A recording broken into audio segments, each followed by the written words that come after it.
世界银行的警告，2020新冠病毒的疫情，恐惊会让1亿7500万人沦落到极端的贫困，因需要国际上更较侪温暖甲协助。镜头线转来国内，来关心台湾目前动物保育的状况。2013年有一部互人心酸的纪录片《12夜》，这部影片记录当时动物收容所的狗仔经历生命上尾12天的残酷。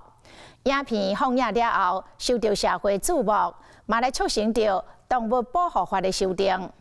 2017年，全台湾公立的动物收容所全面停止人道的猎杀，但是政策就落了后，流浪动物的处境敢有改善呢？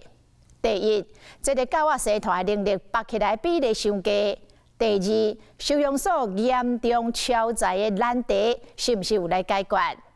导演用3年的时间来拍12夜的续集，希望再一次让大家思考这个问题。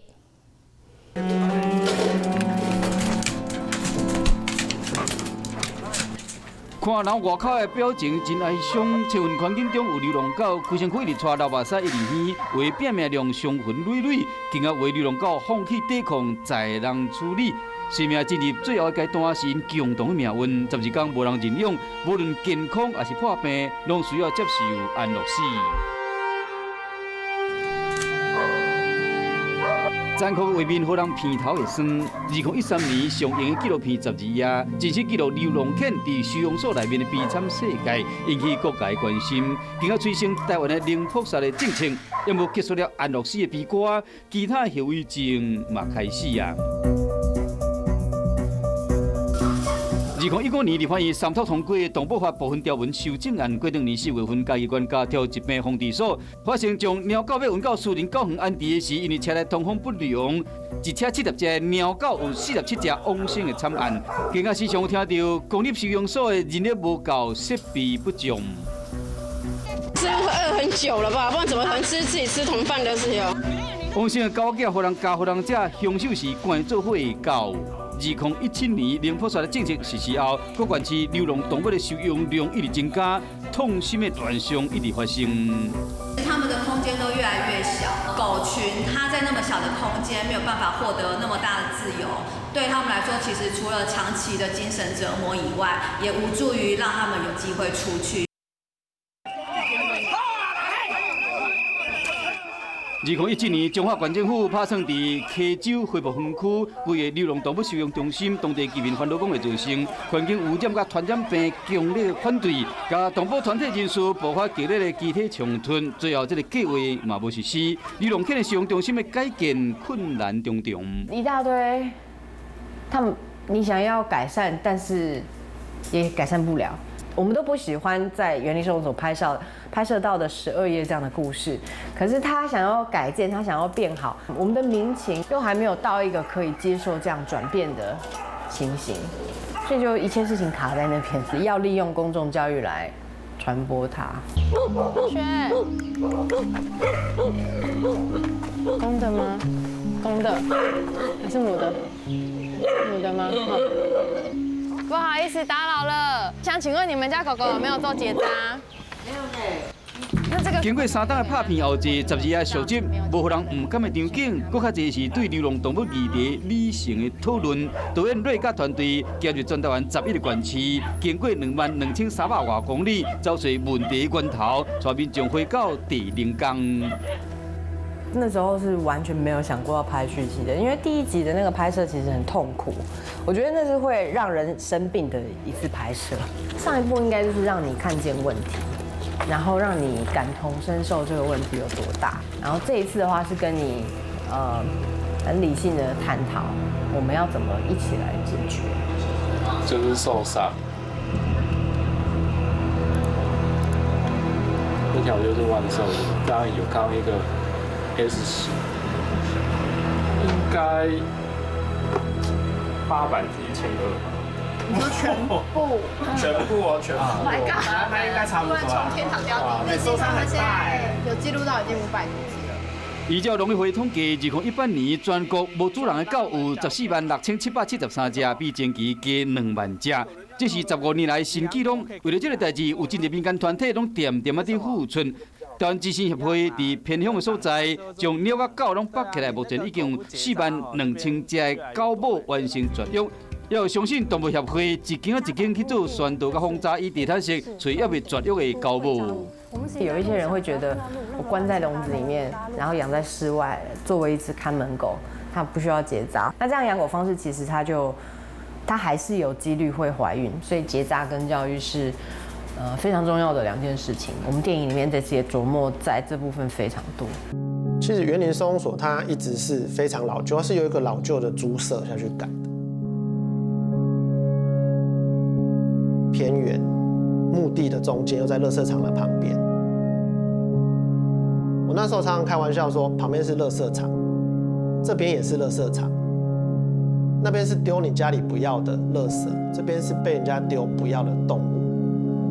全台21县市32位公立动物收容所，有一半的县市收容所拢超收，台北更加超收233%，平阳市185%，台南嘛125%。数字背后反映的是零破杀政策无相关配套的压力反弹，纪录片团队到海外3个国家拍片取经，为台湾流浪动物的问题找出解决的办法。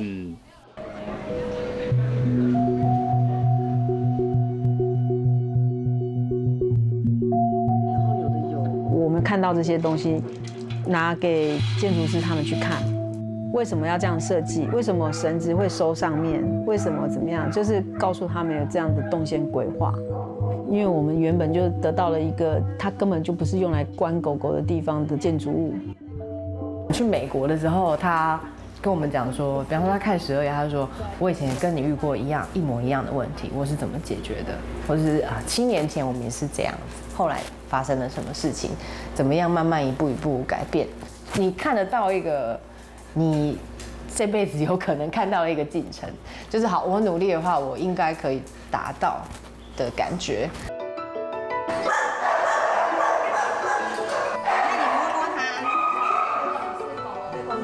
对多一个脚步，阮拜访高雄市燕巢的动物保护关爱园区，这因果是全国头一座5000级的公立动保机构。园区面积有0.9公顷，若收容流浪狗、流浪猫，更加求转型成为环境教育场所。其实我们园区有绿建筑的标章，因为当初其实设计就是希望可以节能，然后可以不要那么浪费的资源，所以从南边吹来的风，然后它可以透过犬舍，然后从北边出去，它可以过滤相关的空气，而且我们其实都有太阳能板，我们也可以自产绿电。欢迎大家今天来到汪喵星球，想买一只狗跟想要领养一只狗，领养。为什么会有突然这个转换？因为不用花钱。对嘛，不用花钱，那你呢？为什么会？采访这日天，附近的深水国小学生来到园区校外教学，放下课本离开教室，体验一场上个真实的生命教育。无论它长得多可爱，我们都要问主人说：“我可以摸你的狗吗？”有没有看到狗很可爱，我们就靠近它的？不行哦，这样太危险了。你要问说：“我可以摸你的狗吗？”可以耶，你要不要摸看看？握拳，来，讲话我们看看好不好？大家可以看一下它有没有表情。你看它其实撇开眼神了，对不对？它愿意吻你了，那你可以摸它了。很开心，因为可以看到狗和猫咪。那你还记得说养狗狗需要做哪些事情吗？需要有时间陪它，然后还要帮它结扎，要有晶片。今天学到了什么？看到狗不要跑过一旁，那应该怎么办？假装自己是一棵树。课本上可能就是学到就是认识狗。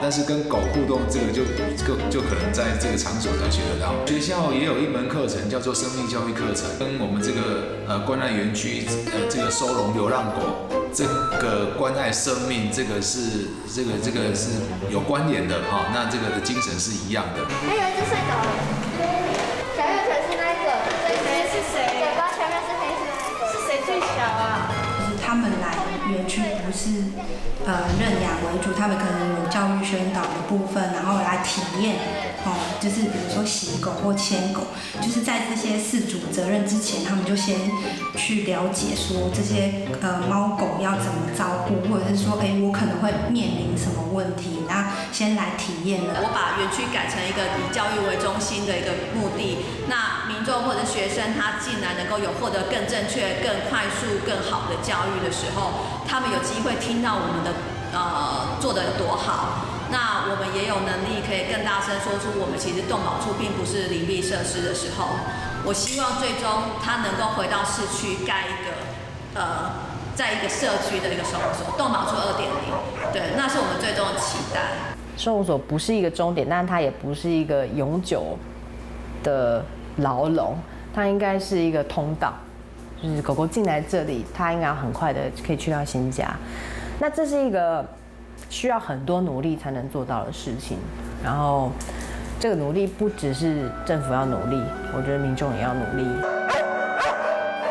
回到第0天，和台湾东部下一步往正确方向行，咱拢会使是其中一份子。无配套措施，无充分的识别零扑杀，无就真正解决难题，找到问题源头，改变饲养的习惯，和人类不再是制造流浪动物问题的共犯。